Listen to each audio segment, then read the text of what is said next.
Hey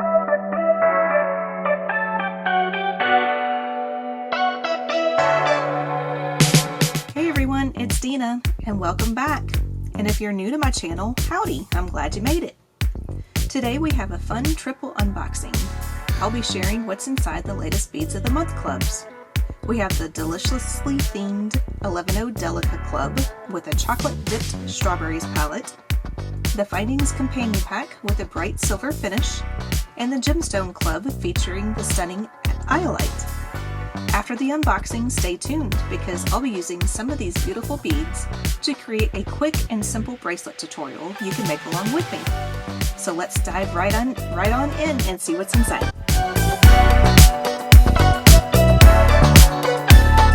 Alrighty everyone, so this is the single 11 Delica's Beads of the Month club called the Chocolate Dipped Strawberries, which to me are absolutely delicious. I love chocolate dipped strawberries. So with this club, this is actually the club that you can use my discount code, which is down below in the description. And if you use that discount code, then you'll get a small percentage off your first month's subscription box, and Adornable Elements, which is who owns Beads of the Month, will send you similar beads that I use on a monthly basis as well, so you can follow along and do tutorials along with me. So this would be the club that you would end up receiving if you use my discount code. And I don't have a tutorial for this particular one. This is why I'm starting off with it first off this time. But I will be coming back within the next couple of weeks or so. And I am in the process of coming up with a pattern of using these beads in a cute little bookmark is what I'm planning on doing this month. That can actually easily be transformed into a bracelet if you want to. So we'll go through these colors really quick, and then we'll look at the other two boxes that I got this month. Alright, so for color number 1, this is called Matte Opaque Vermilion Red. This is the Miyuki number of DB0757. This is color number 2. Try not to get it too close to the camera because it keeps not focusing right. But this is color number 2. This is Matte Transparent Red Orange AB. This is Miyuki's number DB0856.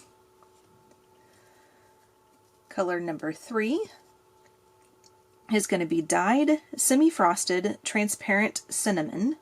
And that is Miyuki's number DB0772.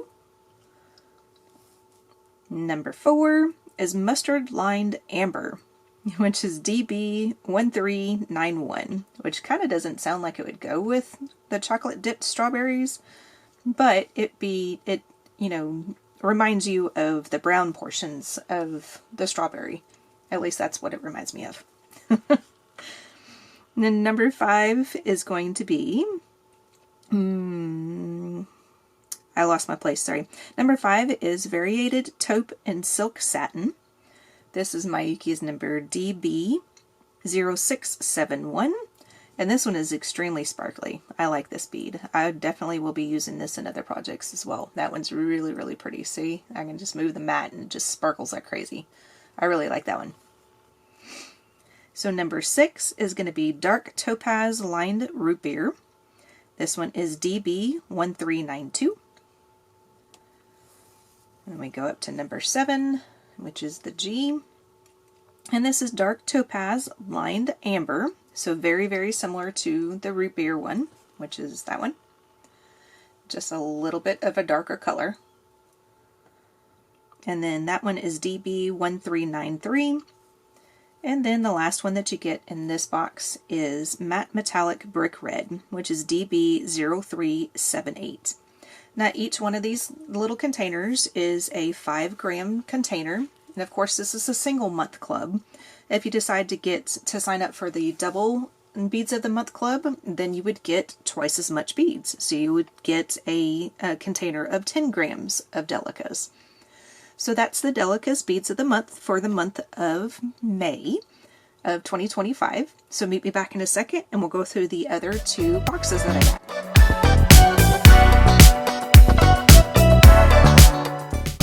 So here is a quick overview of the Bright Silver Assortment Findings Companion Pack, which is an extra add-on, which is one of the packs that I purchased from Beads of the Month Club. I purchased this one as well as the Gemstone Beads of the Month.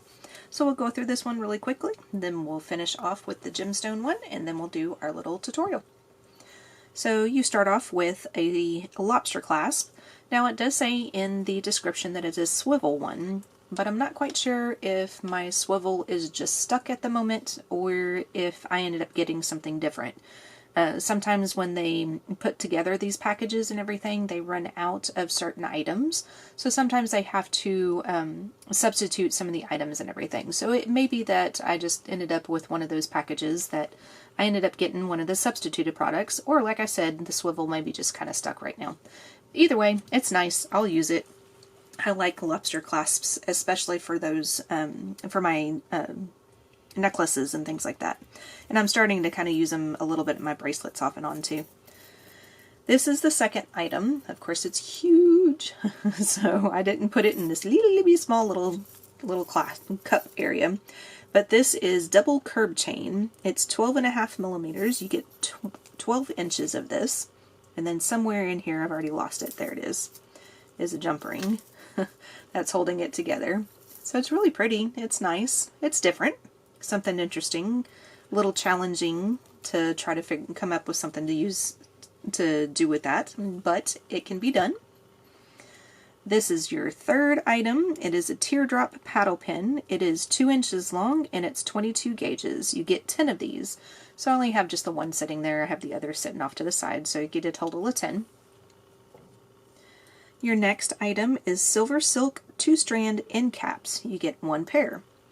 So Silver Silk is a product that I have not used yet, but I know other people have. They're pretty neat. It's my understanding it is a type of wire that is either braided or knitted, something along those lines together, and is created, and sometimes it has things on the inside of the wire. Other times they're just empty, but something neat. I haven't used those yet, but something also neat to have on hand. You can potentially use this for maybe 4 millimeter or 3 millimeter in width, like leather or something like that. Something like that might work. I don't know for sure, so don't hold me to that one, to that statement, but something like that might work with it too. But Silver Silk is something that eventually I will get myself into. I just have not done it just yet. And then bag number 5 in this is going to be 9 millimeter bail. You get 3 of these. And these are really pretty. There's a little bit of a detailing. You can see a little bit of the detailing there on the top of them. And then they're the same on the back side too, if I can get it to flip around. There we go. So it's the same on the back side, and then you got your hole sitting there facing you. Next little bag is half dome teardrop ear studs with a backing. So here's the back of the ear stud. That's really kind of not easy to see because it's all very silver. So you have, there we go. Now we can kind of see it a little bit if it'll focus. Okay. So then there's the earring, and then you can see that there's a loop over here by the tip of the teardrop. Okay, so that made it a lot easier to see. So then there's your little teardrop part, and then your ear wire is up here, like that. And then you get a little clear ear nut to go along with it. Sometimes I use those ear nuts, other times I use metal ear nuts, and then I'll use the plastic ones for other things like this. This is going to be kind of neat and fun to work with. This is, me shaking, sorry. This is a half dome, nope, wrong one. This is G. This is 23 millimeter hoop with heart in an earring back, and you get 2 pairs of them. So I just have the one sitting there, but it's very cute. It kind of looks like a hoop earring, and then you have a little ear nut that you can use to put in the back of the ears. That way you can potentially dangle something from the heart. Then this would show on the front of the ear, and then this would be on the back, obviously. So that's pretty neat. I plan on doing something kind of cute and fun with that. Now the toggle we'll be using in the bracelet today, and this is a vine and flower toggle clasp. So it's got a little bit of detailing on the front of the toggle. There we go, we can get a little bit more in focus there. So it's a little bit of detailing on the front, and then the back of the toggle is just plain. And it's the same thing on the bar. The bar is the same way. You've got the detailing on one side, and then it's plain on the back side. And then the last item we'll probably also be using in the bracelet. These are 20 gauge 6x4mm oval jump rings. You get a total of 12 of those, so I only have just a few of these sitting in there. So that's the companion findings pack. So meet me back and we'll go through the Iolite, and then we'll start that bracelet tutorial. Alrighty, so here is the third gemstone, or the third club that I get, called the Gemstone Beads of the Month. This month is going to be Iolite. Iolite, if you're not familiar with it, is a stone that has shades of more of a grayish blue color, like this little group right here, all the way into your deeper purple colors. So it's a really pretty stone. Blue and purple is probably my two favorite colors, and then green is like a really close second to third color. Are my favorite colors of stones and just colors in general. So I really like the Iolite color. It's very nice. So we'll go through these this little container, and then I'll tell you which of these stones I will use in the bracelet, and then we'll do our tutorial after that. So in the first bag you get a total of 32 of the faceted rondelles, and they are 3x4mm. So these are going to be your lighter color of your Iolite, and then just every once in a while you'll see a little bit of that faceting, so they'll kind of sparkle a little bit. So I'll wiggle it around a little so you can kind of see a little bit of the faceting and the sparkle and all. So it's a very nice neutral color of the bead. The second one is going to be a quantity of 15 of hand-cut faceted nuggets that are around 4x8mm. So these are really cute. I really like these. It'll be fun, nice little either bracelet, or it'd be just nice a nice little part of a necklace. The oh, I don't know what, I'm losing my words today as far as what I'm trying to think of, but something in the center of the necklace to stand out and everything. That would be nice to put. And then just have something simple in between, like one seed bead or something like that, and just string those along. So, focal, there we go. It would be a nice focal in the front of a necklace. I do know my words, it's just later in the afternoon. It's been a long day. So that would be something fun to do a necklace with. So I might come back with another tutorial to show you how to do that. The next little bag, this is what we're going to end up using in the bracelet today. I'm going to use all 25 of the faceted rondelles. These are 4x6mm. And these are mostly going to be the darker color. There's a few of them that are a little bit lighter in color, like this one's lighter. And then I don't have all of them out. There's a couple of them in there that are even lighter in color than these guys. But these are going to be a little bit in the darker color side of the Iolite. So we're going to use those in the bracelet today. Bag number 4 is 50 of 3mm faceted cubes. So there again, it's another little set of cubes, which I love to get cubes because they're just so much, they're fun to use. It's obviously something different than just a round bead all the time. So it's just, it adds a little bit more depth to any type of jewelry item that you're making, and everything is a little small cube of some sort. Whoa, and I almost dropped it. So those are cute.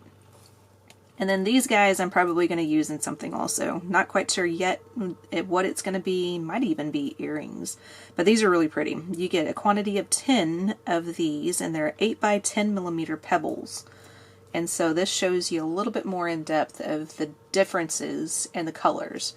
You can have more of that grayish blue color all the way into the very deep purple color there. And then even moving the bead around, sometimes you can see different shades of it and everything. I love gemstones. Gemstones are my favorite item to ever use because you always get differences like this. This could all come from the same cut of stone potentially, and you still end up getting differences. You can see little inclusions here, the dark purple inclusions. I love gemstones. It's one of my favorite things to work with. So then that's the gemstone beads of the month. So if you want to follow along on the next page, I will have a listing of all the supplies that you're going to need. So if you have these, go ahead and get these guys out. And then like I had said, we're going to use the toggle, and then we'll use a couple of the jump rings too. So if you have the companions pack, then you can get out your toggle and your jump rings. And then I'll have, like I said on the next page, a list of the rest of the supplies that you'll need. I'll meet you back in a minute and we'll get started.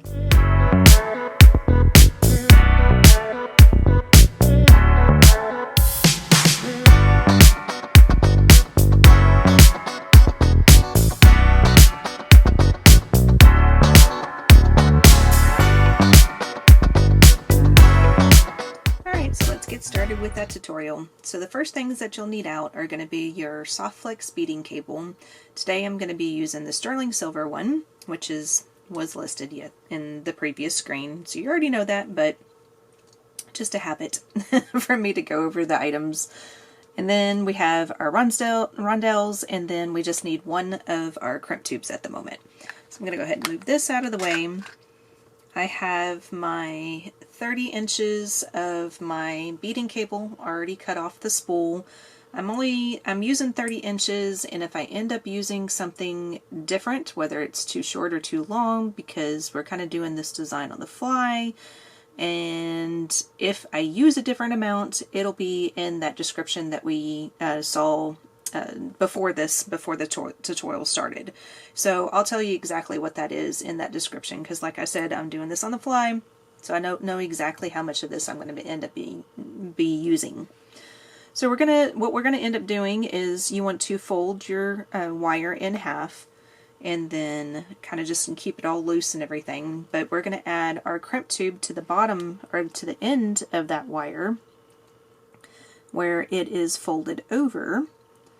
And then we're just going to create a little small loop. Now that loop is what we're going to attach our jump ring to, so we can attach either the toggle or the clasp portion, the round portion of our toggle, the toggle or the bar. So I'm just going to kind of keep scooting this until I'm happy with where it's sitting.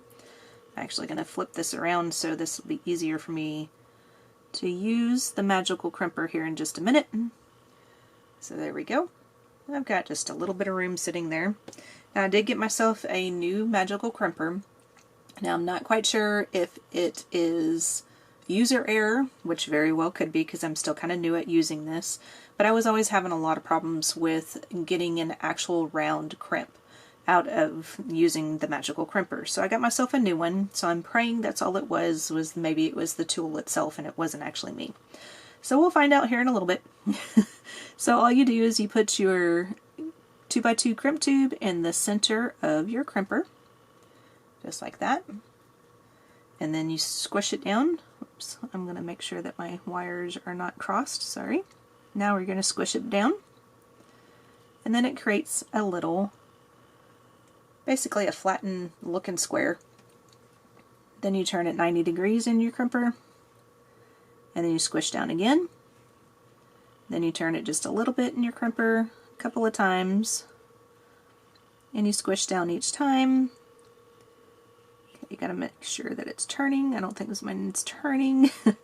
And then after a few turns, you're gonna notice that you're not going to be getting any resistance anymore. And once you don't get any more resistance, then that's when you know that you should have a round looking ball of crimp.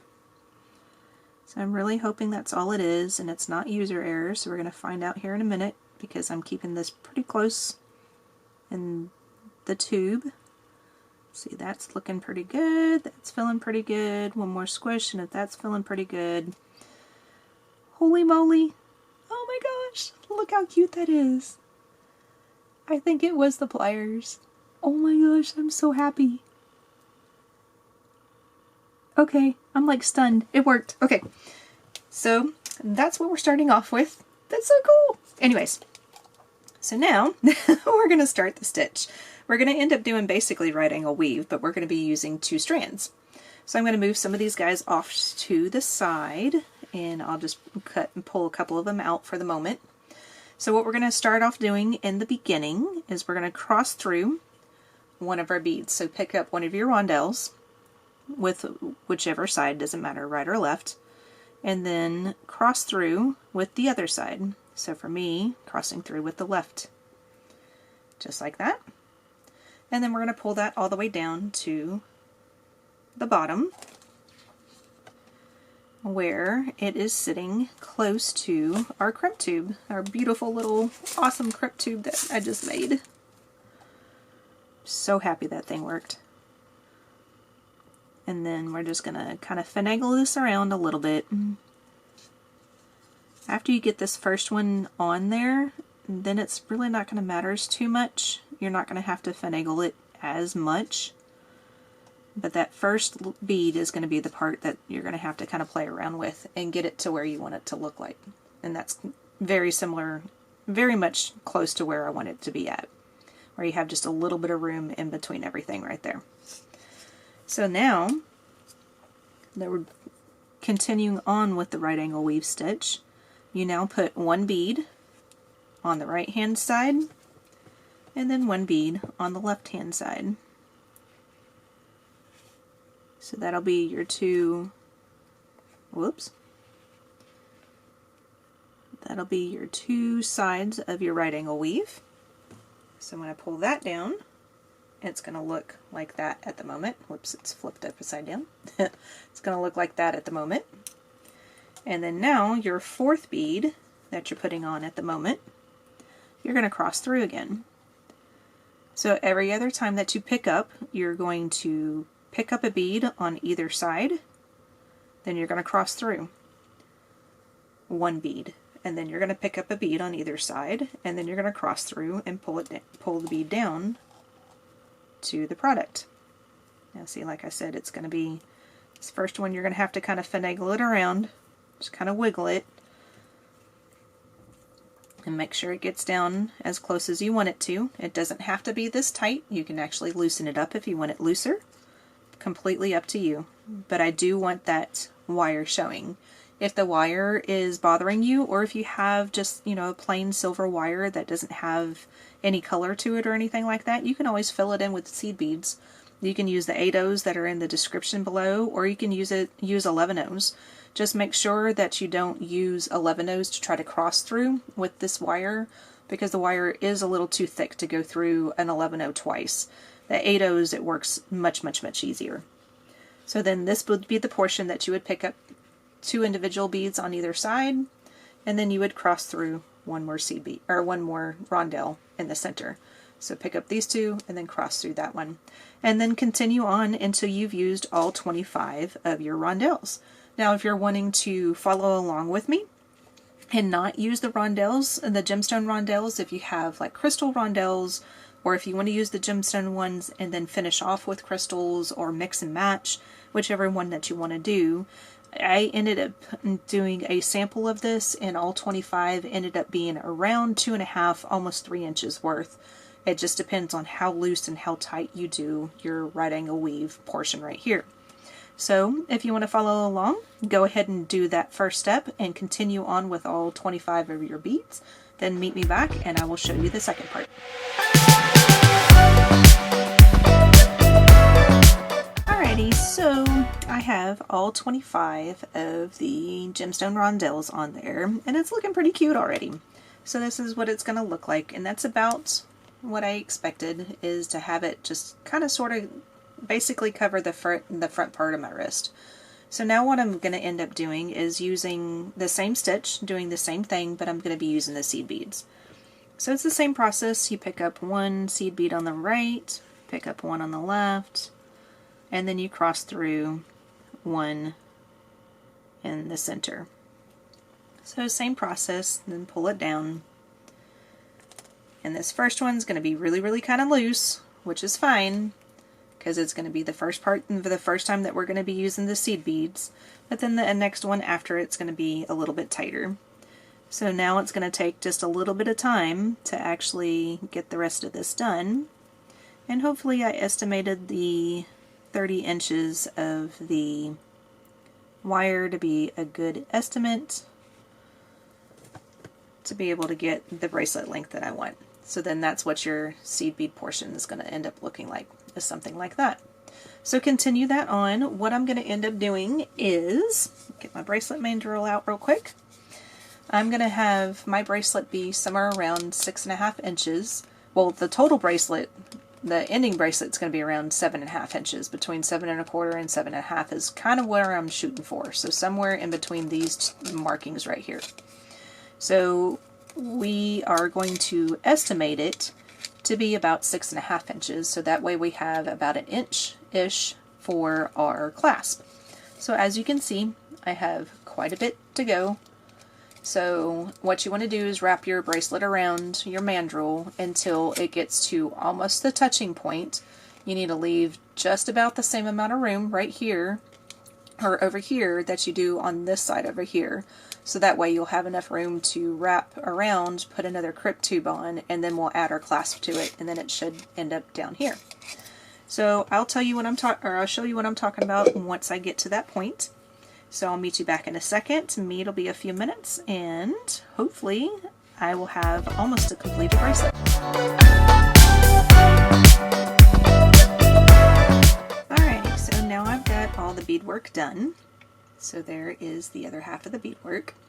And I have quite a bit left over, so 30 inches is probably a little too much, but it's still workable, so to be easy to do our crimping and everything here in a minute. So to double check this, like I said, I'm going to have it somewhere around the 6.5 inch mark. So I'm wrapping it around on the mandrel and then coming around to the back, and then I have just about the same amount left over, if I can keep this down, that same amount right there that we have from the beginning. That's kind of flipping up and it's not staying down. I'm going to have to hold it down like that. So the same amount that's over here on my right hand is about the same amount that's going to be over here on the left hand. So we're going to finish that portion out. Move that out of the way and get our crimp tube. So what we'll need to do is, let's see, how are we going to do this? We're going to need to get the crimp tube on both strands first. Trying to make this look similar to what is on the other side. So we're going to pull this down to the end until we have our crimp tube look just about like that. And then you can kind of test it to make sure it's around the same area. But now we need to make our little loop. So just take one of your strands of wire. I almost said thread because I'm so much more used to using thread than wire. And then we're going to wrap that around, go back through the crimp tube. I'm having issues because I'm trying to figure out where the wire is going. And then, there we go, now I can find it. And then make yourself a loop. And then you just want to double check that loop again, make sure your loop on both ends of the crimp tube is about the size that you want. And then I'm going to double check it with the size over here. So yeah, that's going to be around the correct size. Don't know if you can see that because of the white background. So there you go. That's a little bit better of a overview. So that's going to be about the right size. So this kind of looks like a nice little bow. That's an interesting idea. I wonder if you could make a bow with this. Okay, that might be something I might play around with.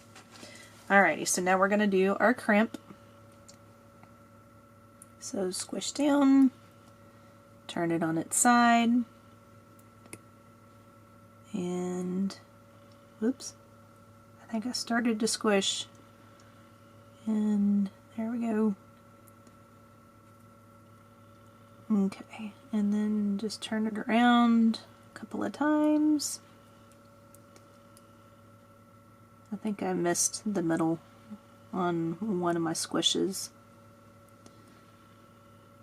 So this crimp may not be as perfect as the other one. We will find out here in a little bit.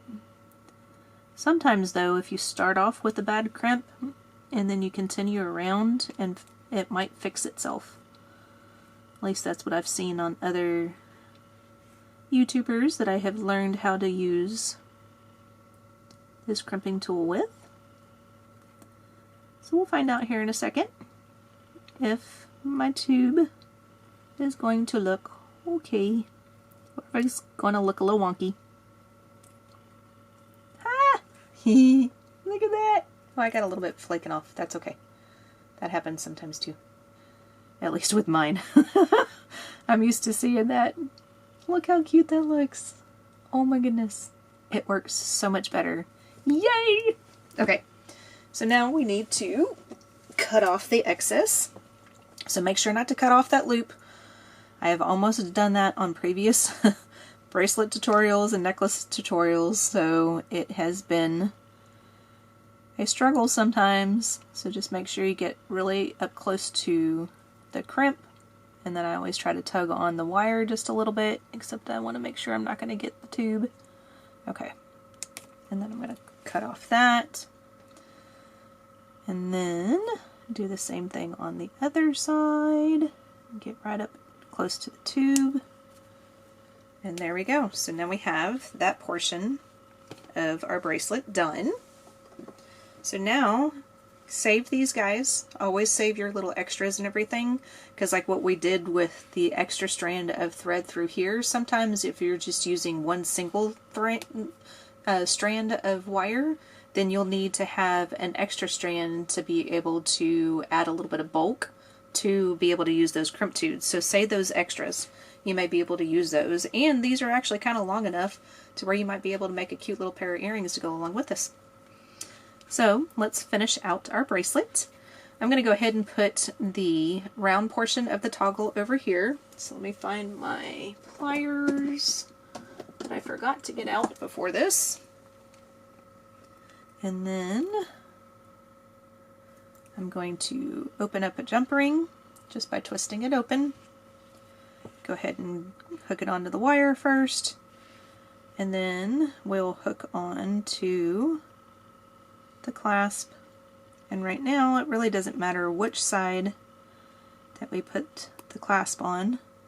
Just want to make sure that the toggle is going to be facing upwards. If you're putting this one on in one way, you want to make sure that the toggle is going to face in the same direction, because there is a front and a back. And then just wiggle that closed. I'm only going to put on one jump ring at the moment. I might add a second jump ring, and that is totally up to you. It is kind of thin on this part of the bracelet, meaning that if you have to pull your toggle through a little bit further, then this is kind of thin too. It might fit through that just fine. So let me make sure that this is going to be facing in the right direction. Alright, so right now I have it to where the front is facing downwards, so we're seeing the back side at the moment. So when I put this on, I want to make sure that the back side is going to be facing me at the moment. So that way when I turn it around and hopefully not lose everything. Having a good shaky night tonight, probably because I have not eaten dinner yet, because I wanted to get this done. There we go, wiggle that closed. And then now we have the test to see how it looks. And we're sitting at probably close to a 7.5 inch bracelet. So that's what I wanted. I wanted the toggle somewhat closer to the beadwork. So you have that, and then it'll flip around to this, so you have this off to the side. Just wanted it to look a little asymmetrical. So let's see how well I guessed as far as the length of the bracelet. So we're going to put the bracelet back on here. I'm still learning how to use this mandrel, so my guesswork may be a little off just yet, but we'll see how close I got. And then stick it onto the mandrel, and it's pretty close. It came out to be about 7.5 inches, right around in there. So it's pretty close to my estimate that I was looking for. I was hoping for a little bit closer to the 7 1/4, but that's okay. This works just as good as I was hoping. So that's our tutorial.